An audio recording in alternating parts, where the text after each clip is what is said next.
এই লোকটা এক ভিডিওতে খরচ করে 50 কোটি টাকা, আর সেই ভিডিও থেকে সে আবার কোটি কোটি টাকা ফেরত আনে। কিন্তু আশ্চর্যের বিষয় জানো, সে টাকা নিজের জন্য রাখে না। আজকের ভিডিও শেষ না করলে তুমি বুঝতেই পারবে না মিস্টার বিস্ট আসলে কে। তুমি ভাবছো ইউটিউব মানে শুধু ক্যামেরা আর কথা, ভুল। মিস্টার বিস্ট প্রমাণ করেছে ইউটিউব মানে শুধু যুদ্ধক্ষেত্র, যেখানে শুধু বুদ্ধিমানরাই টিকে থাকে। মিস্টার বিস্টের আসল নাম জিমি ডোনাল্ডসন। সে ইউটিউব শুরু করে মাত্র 13 বছর বয়সে। না ছিল ক্যামেরা, না ছিল টাকা, না ছিল সাপোর্ট। সে শুধু একটা জিনিস জানতো, আমি ইউটিউবে জিতবো। কিন্তু জানো, প্রথম তার 100 ভিডিও কেউ দেখেনি। মিস্টার বিস্ট যা করেছে সেটা কেউ করেনি। সে বসে বসে স্টাডি করেছে কোন ভিডিও কতক্ষণ দেখা যায়, মানুষ কখন স্কিপ করে, কোন শব্দে ক্লিক বাড়ে। সে বলেছে রিটেনশন ইজ এভরিথিং। এই একটা জিনিস তাকে বাকিদের থেকে আলাদা করে দিয়েছে। এখন শোনো সেই ঘটনা যেটা তার জীবন বদলে দিয়েছে। মিস্টার বিস্ট একটি ভিডিও বানিয়েছিল কাউন্টিং টু 1 লাখ। সে 24 ঘন্টা ধরে শুধু গুনেছে। ভিডিওটা এভাবেই ভাইরাল হয়ে যায়। এখানেই সে বুঝে ফেলে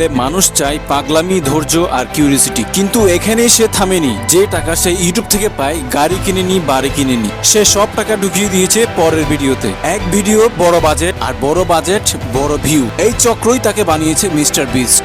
এখন শোনো আসল শকিং নাম্বার। মিস্টার বিস্টের এক ভিডিও মানেই 50 থেকে 200 মিলিয়ন ভিউজ আর 1 থেকে 3 মিলিয়ন ডলার ইনকাম। কিন্তু আসল টাকা আসে এখান থেকে। Best burger festival sponsorship. তার বার্ষিক আয় 300 মিলিয়ন ডলারের বেশি। কিন্তু সে নিজে কিভাবে থাকে জানো? সে থাকে সাধারণ বাড়িতে, সাধারণ জামা কাপড় পরে, দিনে 16 থেকে 18 ঘন্টা কাজ করে। সে বলে money doesn't excuse me, making great videos does.